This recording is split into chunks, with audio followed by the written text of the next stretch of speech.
Well, you will recall when we finished our last class, we were talking about health psychology, and we just introduced the concept of stress. And stress is such a central concept in the field of health psychology, and it's gotten a great deal of attention. And I'd given you this definition that you'll see. It comes from Shelley Taylor that says stress is the negative, and it's important to get that concept, it's the negative emotional and physiological process that occurs as people try to adjust to or deal with environmental circumstances that threaten to disrupt, or interfere with their daily functioning. Okay? Now, environmental circumstances such as job demands, exams, personal tragedies, or even annoying kind of daily hassles that you have to deal with, cause people to make adjustments. And if you recall, I was saying those variables we call stressors. That is, anything that creates stress, job demands, exams, these kinds of things are called stressors. Now, the physical, psychological, and behavioral responses, such as increased heart rate, anger, impulsiveness, that people display once they experience stressors, are called stress reactions. And it's important to remember that stress is not the result of events per se. I mean, it's not automatic. Stress is the result of how we respond to events. And here's, a time where language becomes important.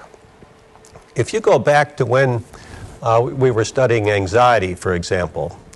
Now, anxiety is a negative experience. Same way when we're talking about stress in this context, it's a negative experience. So when you say, she is anxious because she is going for her annual job evaluation today and she has not performed well, we know that, she's anxious because she thinks she may be fired. I mean, she's experiencing anxiety. She's experiencing something negative. She's frightened. She's scared. There are all kinds of bad consequences that might come. Now, when we say she is anxious to start her new job because she had just been promoted to vice president, do you think that anxious is a good word to use in that circumstance? Okay. Can you think of a word you might use? Nervous. You could use nervous. No, we're talking now about the new job. Okay. Excited. Excited. That's a good one. Yes. Yes. She's not really anxious. We tend to use anxious, because it means a person is feeling. But anxiety is really a negative emotion. So if you're excited about something, or let's say she is eager to start her new job because she's just been promoted to vice president. These are very positive emotions. And in our language, much too often, we use concepts like anxiety to describe something that it shouldn't be used for because it's not really a symptom. Now, the same issue exists with stress. When we say a person is under a lot of stress because they just can't keep up with the demands of their job. They've got all kinds of things to do. Their person is being overwhelmed, and they're feeling an enormous amount of stress because they just feel that they can't get things done. Now, that's different than when we say she is feeling stressed because she has just got a job interview that she has really wanted. Now again, do you think stress is the right way to describe the second episode? You think she's stressed because she's finally gotten this great opportunity for this job interview she's always wanted? I think she could be a little nervous. It could go either way. I mean, because you could be, you know. When I hit your button when you. Okay. Okay, she could be. But now I was saying this is something this person has really wanted, and now it's happened. I mean, and she's feeling very confident, let's say. What would we use here? Elated might be, that's a very different word, isn't it, than stressed. Yeah, she might be elated, it's come through. She's going to get to do something she really wants to do. Now, the reason why I want you to make this distinction is we're going to talk quite a bit about stress today. And I don't want us to get confused with the idea that when good things are happening to you and you're feeling a lot inside, you may be feeling things that remind you somewhat of stress, but stress means you're suffering. Stress means that, you're feeling overwhelmed, negative consequences are expected, that your body is really having to fight because of the intense emotion you're experiencing. Whereas there are other intense feelings we have, but actually they're very enabling. I mean, when you're excited, we don't want to mix that up with stress. When you're happy, when you are eager to do something, when you are feeling a lot because good things are happening to you, you don't want to confuse that and say that's stressful. And you'll see why that's very relevant as we go on here to talk about this. Now, when we're talking about stress, as I've mentioned, there are a number of variables that reduce stress. And so somehow I got a redundancy in here in this slide. But anyway, there are variables that reduce stress. Having adequate financial resources. This is going to come up a couple of times today. But the fact is, the person who has adequate financial resources in most circumstances will be less stressed than someone who doesn't, and therefore they must get money. Having free time to deal with stressors, we might even say adequate time to deal with stressors, is going to be helpful to someone rather than being overwhelmed with the number of things they have to do, and they can't even sit down and reflect. Having a repertoire of effective coping skills, and I'll talk later about what those skills might be. Having help and support of friends and family. There's no question that the stressed person becomes less stressed or is better able to cope if they have loved ones or they have friends that they can talk to, if people try to help them to deal with whatever situation they're in. But having that social support is very meaningful. If you have a sense that you have some personal control over the stressors, for example, if we take the job situation where you've got all kinds of tasks, you simply can't get done all the things you feel you need to get done on the job, but you feel that you can determine which stressor you're going to take on first, which you're going to take on second. You can kind of organize yourself. You feel there are things that you can do.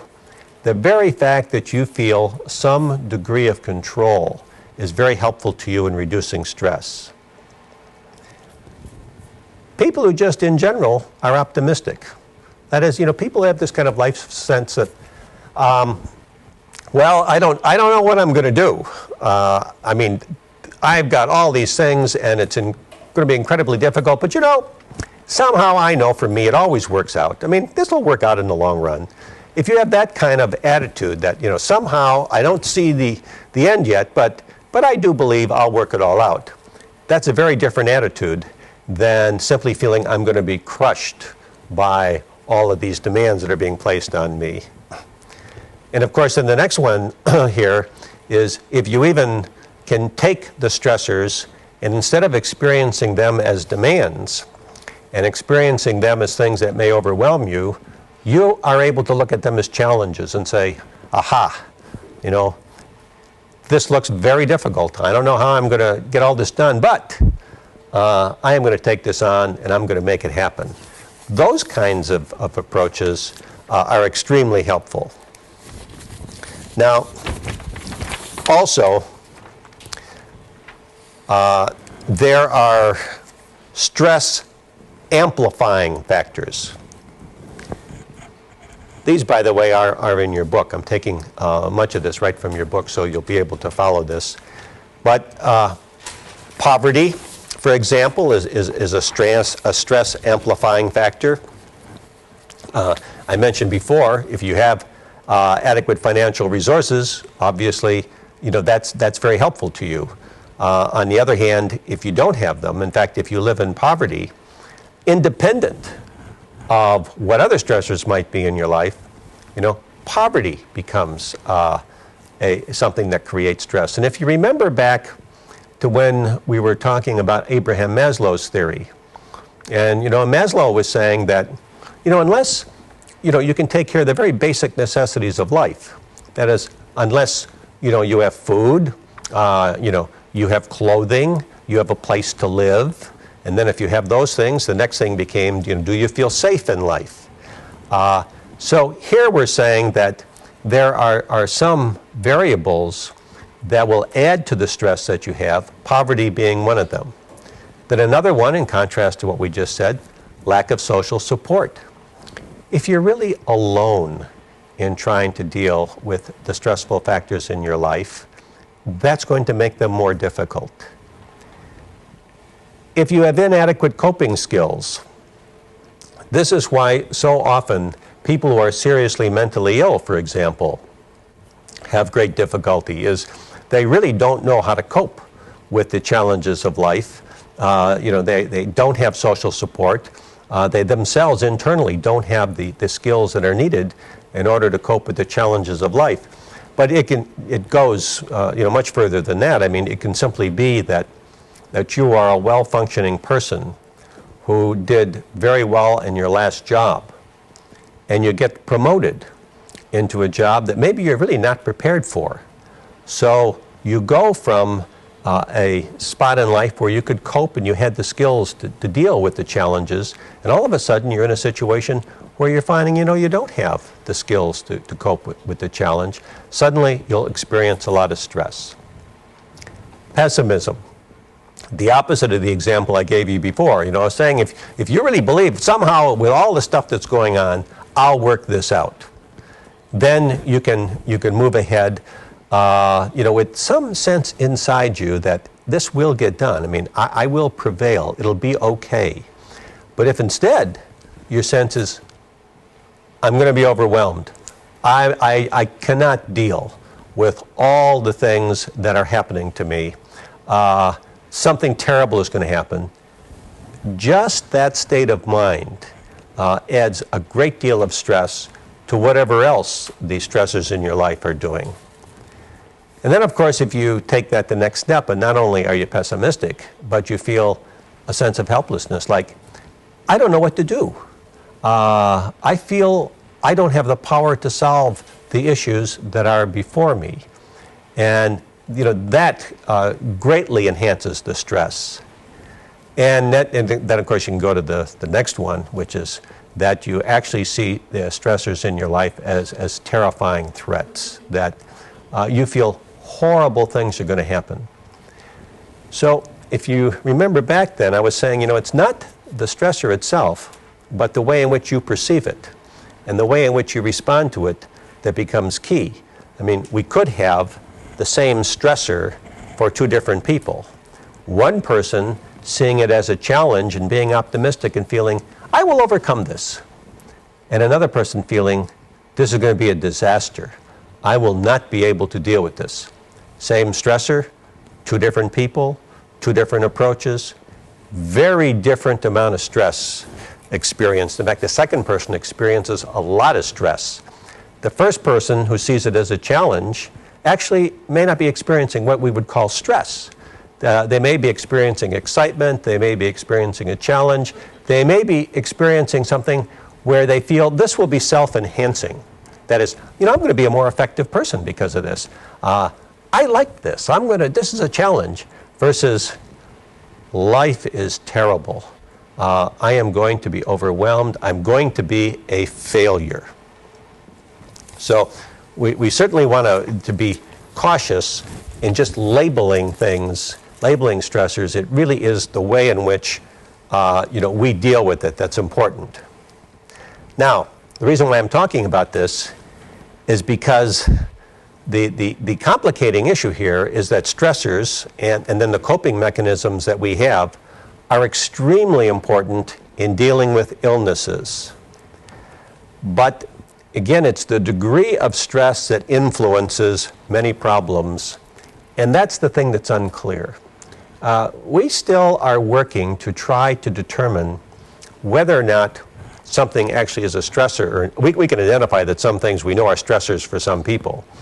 But when you get down to the individual case, is this a stressor for you?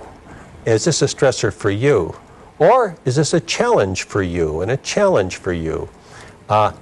That's something we still aren't doing a good job of measuring, so that we can sort out, let's say, two populations. If we want to study stress, we certainly want to study people who are experiencing that variable as stress.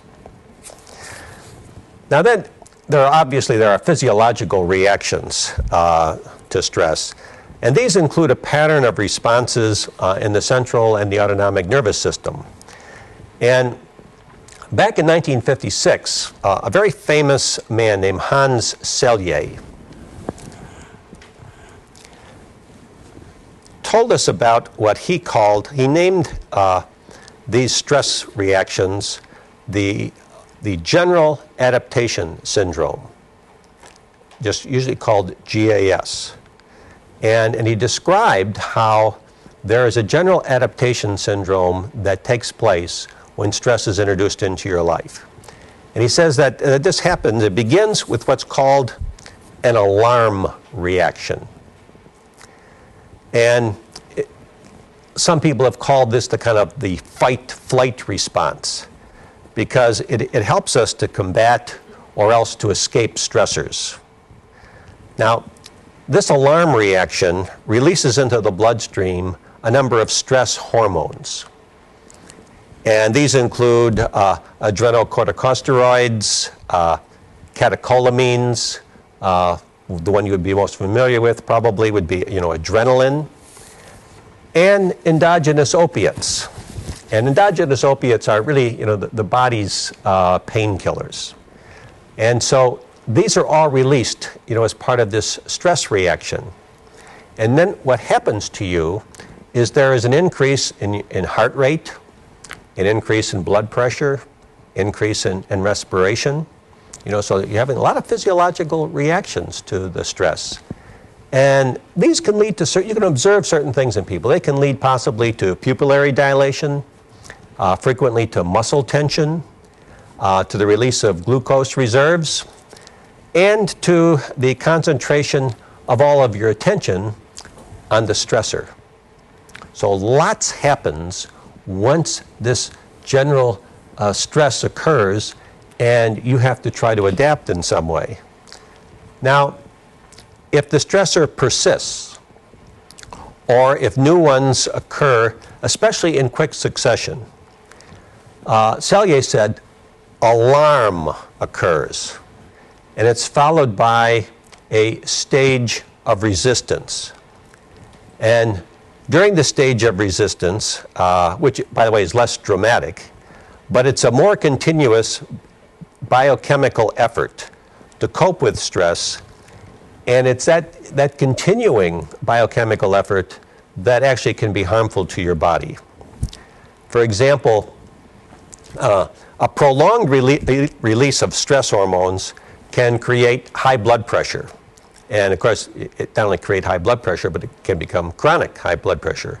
It can damage muscle tissue, and it can inhibit actually the body's ability to heal. So a lot can happen to your body when it's functioning in this mode to try to cope with this negative stress experience. Now, Selye then pointed out that if stress continues long enough, then there's a stage of exhaustion that appears. And it appears as various organ systems begin to malfunction. And actually, in some cases, organ systems even begin to break down. And so here people really experience physical symptoms. And they can range from fatigue, weight loss, and indigestion, to colds, or much more seriously, to heart disease, or other serious problems. So when we're talking about stress, that is the negative emotion of stress, and if we're talking about it being chronic, it can have a tremendous effect in your life. Now, currently, much research is being done on the effects of stress on your immune system. Chronic stress, like having a job that, that constantly creates irritations, has been shown to lower the effectiveness of the immune system. So if you're under a lot of stress, you are much more vulnerable for illnesses. And so what happens is the person who is under a lot of stress and whose immune system is not fighting off all of the germs that you might be exposed to can lead to you having real illnesses. And what we know is that in some cases, certainly you can observe, probably this person would not have developed this illness if they weren't so stressed out. That is, if their immune system were functioning better, they would not have acquired whatever problem they've acquired. Now, even short-term stressors, by the way, have been associated with the development of illnesses. We know, and I think they have this in your text, but if not, you would know it anyway. At exam time, many more students get colds. Now, that's just a phenomena that's been observed by many people. And, university health clinics will tell you that. Students are up late hours, they're not taking good care of themselves, they're feeling all the stress and worry about the exams. During situations like that, you are more vulnerable when any kind of infection hits because your immune system is not ready to fight it. It was an interesting one I recalled back, this is before your time, but when Richard Nixon was running for president against John Kennedy, early in that campaign, Nixon seemed to be doing very well. He was out giving talks all over the place, and he was riding a high. Of course, he'd been the vice president, so he was, kind of a logical person to come next. And Kennedy was seen as not likely to get elected because no Irish Catholic had ever been elected, and people thought especially his religious background would probably keep him from getting elected.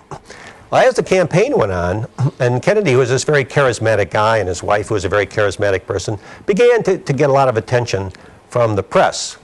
And as things went on, people really began to identify with this couple. And all of a sudden, and by the way, back then you didn't have polls like you have today. Every day you can read about a poll now. Back in those days, polls were fairly rare. But a poll comes out showing that Kennedy has suddenly gone ahead of Nixon, just a little bit, but he's got an edge, or it looks like he may have an edge. The very next day, Nixon comes down with this terrible cold. He can't talk. He has to cancel all kinds of events. And I remember a lot of people speculating at that time that, here was a guy who, having had a really negative emotional response. And of course, he had been going at a very intense pace, so his immune system was probably weakened anyway. But finding this devastating news that now, after him seemingly a lock to get elected, he may lose, suddenly he's ill. I began watching that in subsequent campaigns, and I've noticed in several situations. I haven't tracked it enough to know, and you don't know the candidates well enough to know if these factors really are the cause. But you will find often that during these campaigns, when, first of all, both people, whether the person's ahead or behind, but they go at such an intense pace that often they're vulnerable, and they're in crowds all the time, so they're exposed to all kinds of potential illnesses, and their immune system is weakened by the pace they go at, that almost always these people get ill. But sometimes you find it's the person who is trailing and therefore maybe putting out even more and is less optimistic who gets ill more often. Now, there is a strong feeling that the development of coping strategies is extremely important for people's wellness. And actually, in your book, there's an excellent example on page 381, where the authors talk about coping skills. Now, they group things into two. They talk about problem-focused coping. That is, you're really attending to something that's outside yourself. And they give you some examples, like they say, one way is confronting. If something happens to you and there's some issue you have to deal with, and you take the stance like, I stood my ground and I fought for what I thought I needed. That the person just sees the problem as outside, confronts the problem, and feels they're successful. That's one way to cope. Another way in seeking social support, the person says, I went out and I talked to my best friend about this, and I got some insight, and now I feel better. That when again looking at that there's a problem has an action that allows them to go out and get help. And then planful problem solving refers, of course, to the idea that, okay, there's a problem to deal with, I will think about it. I will develop a strategy, and then I will go out and I will be able to handle this.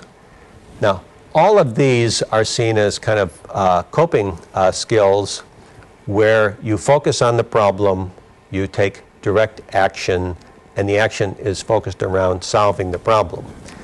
Now, your authors point out there are also emotion-focused ways of coping. They give several. I just put 3 in here. One is self-controlling, which is misspelled here, by the way. That's why I shouldn't do this just before the class starts. But self-controlling is when someone is confronted, with an issue, and what they do is they say something like, I tried to keep my feelings under control. I tried to keep my feelings to myself. So the person is feeling all kinds of stress. But instead, let's say, of going out perhaps and talking to a friend and getting some help, they just decide they're going to bottle it up inside themselves. Now, for some, that's helpful because people feel that they get control of the problem by getting control of their feelings. So this doesn't necessarily have to be negative. In fact, your authors are saying this can be positive. Then they talk about an emotion-focused concept of distancing. Now, distancing takes place when the person decides, I'm just not going to let this get to me. I'm not going to make this that important. I realize this alarm inside myself. I realize, the stress inside myself, and I say, I'm not going to let this get to me. That can, really help because then the emotion doesn't become overwhelming, and you're able to function much better. Now, the escape avoidance approach to this is when somebody says, I really wish this thing would go away. But the very fact that they can say it in that kind of style, suggests that they've already established, some way to get control. So that can be very helpful to them. Now, there is a relationship between all the things that we're talking about and positive psychology. Now, if you remember, we talked about Martin Seligman and how positive psychology is a new force now in the world of psychology. And one of the big things in positive psychology is the attempt to teach you positive coping skills so that you can learn to deal with these issues. And if you remember, one of Seligman's big points is we need to look and how we can help people to develop self-confidence. How they can look for positive factors that might enhance their life, and how they can develop a belief that they can overcome obstacles. See, all of those things are very, very helpful and very consistent with what we've just been saying. And positive psychology, really promotes that kind of mental attitude. Very different than the earlier theorists we studied, where the focus was very much on pathology.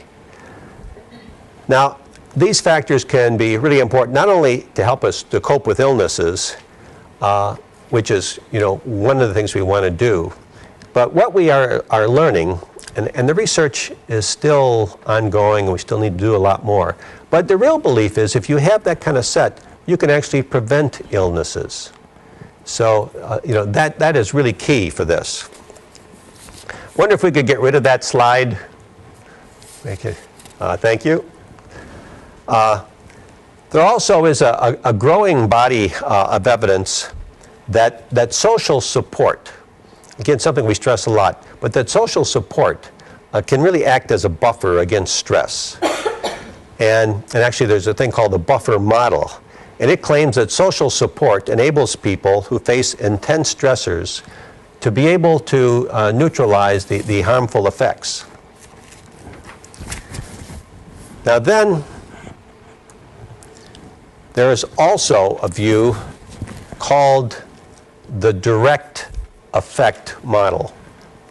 And this holds that social support is helpful regardless of whether stressful events are experienced, because there simply is a general benefit to being embedded in supportive relationships. And if you really have a lot of supportive relationships, you will have better health. And so this theory takes the position that if you are somebody who has, you live in a healthy family, and healthy, I mean psychologically healthy, that you have a group of very supportive friends, people who care for you, people you trust, people you're comfortable with, you can always go to them, that in itself will make you a healthier person. That is, you will be better able to cope with potential illnesses just because of that environment. Now, then anything that increases a person's chances of developing an illness, we call a risk factor for that illness. And risk factors actually are quite numerous. They can be biological. A person could have genetic defects. So, I mean, they're born predisposed to have, certain illnesses. And we know that as we learn more and more about inheritance, we realize that some people are much more likely to have diseases than other people. In fact, there are even ethnic groups where diseases only happen to that group. Or there are things that not nearly so traumatic, but still meaningful. You can look at the history of certain families, and you'll know whether someone's going to be bald or not. I mean, just genetically, that's what happens in that family. There are environmental conditions, like toxic chemicals. We worry about these environmental conditions, especially with children, and we have all kinds of examples how children have been exposed to toxic circumstances, and these children develop illnesses. Or risk factors may come in the form of what we call health risky patterns of behavior. Health risky patterns of behavior means if you do these things, you endanger your health. Overeating, we know, can be harmful to your health. We've often stressed that smoking can be harmful to your health. A lack of exercise can be harmful to your health. Consumption of a high-fat, low-fiber diet. All of these things influence whether someone will be healthy or not. And the important thing is these come from all kinds of studies that have been done in health psychology, trying to study the effects of your psychological disposition, the environment in which you live, the biological person you are, and how all of that interacts. Now, some of these last behaviors, by the way, are intercorrelated, or at least they're highly related. Like, they're highly related in North America. If you take things like high-fat, low-fiber diet, they're related to the two leading causes of death in North America. One, chronic heart disease and cancer. So, and of course, of the variables I mentioned, smoking is the one more related to cancer, whereas diet can very much be related to chronic heart disease. Now, the research on behavior that is health promoting actually, is very striking. For example, and this is amazing when you think about this. People who eat breakfast regularly, rarely snack between meals, exercise regularly, do not smoke, get 7 to 8 hours of sleep per night, and do not use alcohol excessively, live an amazing 11 years longer than people who engage in the activities I've just mentioned. I mean, that 11 years is an amazing distinction to be able to make that you can attribute to just the factors I mentioned. Now, what's striking about this, if you read the literature carefully, you will find that what I just said to you, we have known for more than 25 years. And yet we really haven't been as effective as we need to be in educating the public about this, or, probably more importantly, in actually creating motivation in the public to pay attention to our research. There also are psychological factors, psychological risk factors, that we sometimes overlook that really influence our health in a number of ways. For example, aggressive people are likely to seek out competitive situations, which often entail conflict, and they frequently produce physiological arousal. This ultimately increases the risk of illness. That is, you're in a constant state of arousal, and that in itself reduces your immune functioning. Also, really aggressive people may be less likely to receive stress-reducing social support from other people. I mean, if you just think about it, if you think about your group of friends, in your group of friends, are there a lot of people who are hostile, who are, constantly creating arguments, causing distress to everyone? Hopefully the answer is no. That is, hopefully these aren't your friends. And what tends to happen with somebody who takes this very aggressive style all the time is they don't have a lot of friends, so they've got one risk factor, namely that they're using up so much physiological energy in being hostile. And then they've got another risk factor, nobody wants to be around them, so they don't have social support, and you begin to see these people are more prone to get ill. Now, if you add to that, if you take an aggressive person who's very narcissistic, they often avoid healthy behaviors like regular physical exams. I mean, they want to think of themselves as invulnerable. I'm wonderful. Why would I ever worry about this? So they don't take the precautions that a wise person would take to catch illnesses early. So these are people, when they do get ill, physicians often say, if only I had seen you earlier.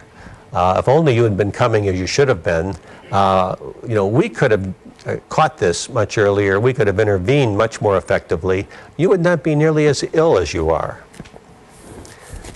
Now, another variable, and this is a sad one, but it's important that we know this, is the relationship between socioeconomic status and health. And we just know that people who are low in the socioeconomic status ladder often do not get sufficient education. We know they engage in poorer nutrition. We know they have greater exposure to environmental hazards, and they get less medical care, and especially they get less preventive medical care. And so and the result of all of that is they often endure higher levels of stress, and so that population gets ill. And this is especially important when you realize that this happens to children who come from lower socioeconomic groups. And certainly we know that if you start developing all kinds of symptoms as a child, that's probably going to affect you well into your adolescence and adulthood if you get that far. And many of the things that we see poor children experiencing, they would not have had to experience if their parents had more education about what to feed the children and to keep them away from certain things. And when the children became ill, they actually had access to health care. Now, another unfortunate finding is that the prevalence of health-risky behaviors also, tends to be inversely related to socioeconomic status. So, if you think of the health-risky behaviors I mentioned, as socioeconomic status goes up, those behaviors go down. Smoking, for example, is certainly more common among less educated people, and also among people who work in lower status occupations. And these same people are less likely to engage in physical exercise. I mean, how many of you belong to a health club or go to a health club? You all belong because you're students, but you go to a health club. Yeah. You probably don't notice a lot of poor people in your health club. When you go in, you probably see people like yourself. You probably see, your middle and upper class people. Why? Well, first of all, because they're the ones who can afford to go to, such a place. But also, it's in the culture that you'll learn early often from your families and that you should exercise. Exercise is good for you. And nowadays, we advertise exercise. Television often tries to educate people about the need for exercise, need for diet, etc. All the studies show that people who are more educated, certainly people who go to college, actually pay attention to those things. And people who don't, especially people who dropped out of high school, first of all, they don't attend, even to, as frequent as those messages are on TV, they don't attend to them. And even if they attend to them, they don't see them as applying to themselves. And it may be because they're discouraged. Sure, Mr. Opuni? Yeah, I saw a report on Nightline like a few weeks ago about how in poor communities, how there's a greater likelihood for you to see like a fast food restaurant instead of a supermarket, and how many people in those communities, they can't afford to have healthy foods that somebody might be more health conscious might be. It'd be easier for them to get a burger for $1 than to spend a lot of money to get healthier cuisine. So you saw a greater likelihood of health risky factors in those kind of communities. Yes, what you say is very accurate. That you would think that fast food chains would actually not be so successful in a poor community, because one of the things is you assume the people probably can't afford to go out to eat, so they buy some food in the supermarket and eat at home. But as Mr. Opuni is pointing out, no, that's not true. Actually, the people go out and eat because the food is really cheap. The problem is, of course, it's not healthy. And I remember a great example to support your point. When I was living in Chicago one time, they were building a McDonald's. And they were building it on a corner that was absolutely in the midst not only of a very poor ghetto, but almost nobody lived around there. I mean, this was such a bad place that there were a few stores around there, but not many people lived. And I remember saying to my wife one day, that they got to be crazy to build a McDonald's here. I mean, who will go to this McDonald's? It is now the #1 selling McDonald's in the world. It has more sales per year. And I remember thinking to myself, this place can't possibly make it. Yet, what happens is all the poor people from around there go to that because it's the only one. There's none other near there. Plus, it had a drive-through business of people going and coming from work, who just don't have time to prepare meals or aren't going to get out for lunch or didn't get their breakfast, so they grab it. And it became immensely successful. Now, Unfortunately, of course, that means all those people are not eating well. But that's part of our culture. Now, what do you think is the number one illness that you should be concerned about in your life? That is, and I'm not talking about you right now, but I mean as you go on in life. In other words, what is is it most likely that you will die from? Ah, yes. Sure. Heart disease is the number one cause of death in the United States. So it's something you should attend to. In other words, you want to have a healthy heart. Now, since you already are adults, and if you haven't had any serious heart problem till now, you're in a great position to live a very long life if you take care of yourself. And so what we want to do is to look at this leading cause of death, and we want to see, what do you need to do in order to remain healthy? By the way, I would mention in telling you this, a person dies of coronary heart disease every 30 seconds in the United States. I mean, that's how frequently this is the cause of death. Now, there are numerous factors for chronic heart disease, and they've been classified into all kinds of different categories. They've been classified into the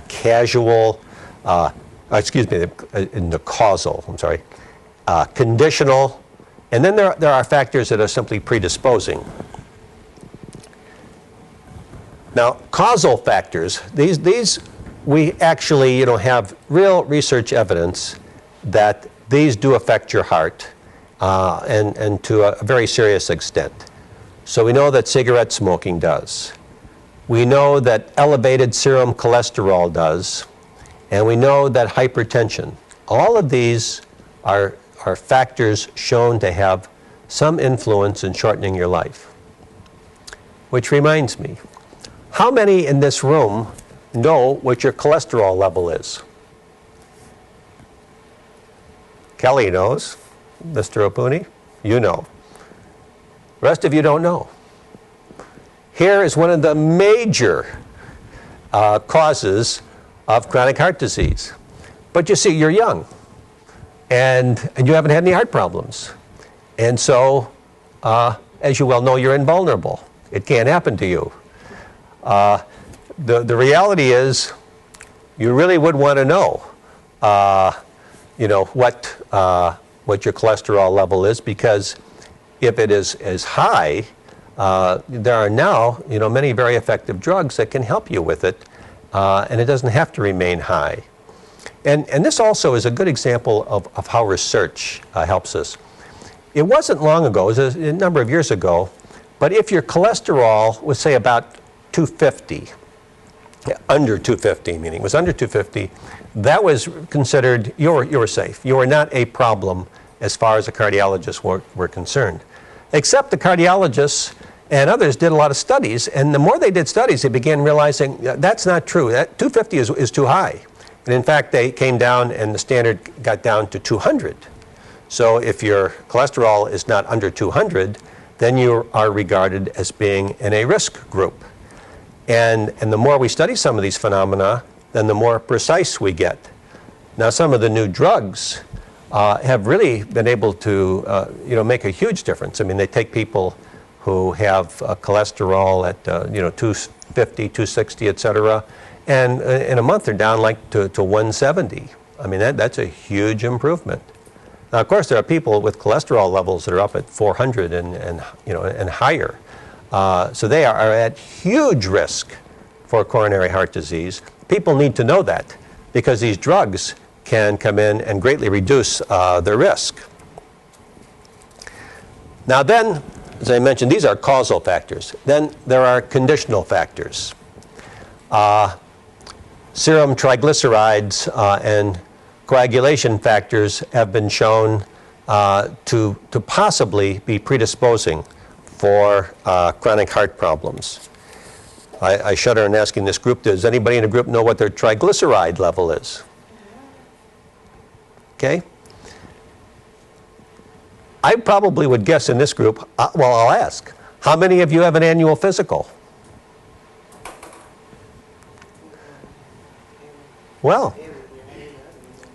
Well, now, Ms. Bro, when you go in, you might want to ask your physician to run some routine blood tests. So that routine blood tests, they will give you feedback on what your cholesterol level is, what your triglyceride level is. And the way it works now is they actually send you the results. And they send you a chart that will show you like what your level is, and they give you specific numbers about how you scored. And then to the right, they will tell you, what are the norms for this. So you will know, for instance, if you're less than 200 on your cholesterol score, then there's really nothing that you should be doing. On the other hand, if you're above 200, it's time to talk with your physician about what should you do. If it's just barely over 200, your physician may simply talk with you about your diet, because there are many things you can do in your diet that would cause you to lower your cholesterol. On the other hand, we talked earlier about that there are some genetic reasons for why people have certain illnesses. Some people have high cholesterol. I mean, it runs in the family. And while diet certainly affects them, some people, even with a very appropriate diet, can't get down under 200. So these people really need to take medication. Now, there are predisposing risk factors for chronic heart disease that would influence both, the causal factors we said, and the conditional factors. And the list of predisposing factors is long, but most of them are things that health psychologists are very interested in. They include things like family history, ethnicity, depression, anxiety, obesity, a sedentary lifestyle, social isolation, hostility that we've mentioned, and work-related stress. Now, if you take all of those things, those are predisposing factors that can have an influence on the causal and conditional factors that we've just described. So it becomes very important that we study people in such a way as to get a picture of all the factors that are active, because we can do a lot to improve healthy heart functioning. We'll take a break now, and then we'll come back and we'll continue this.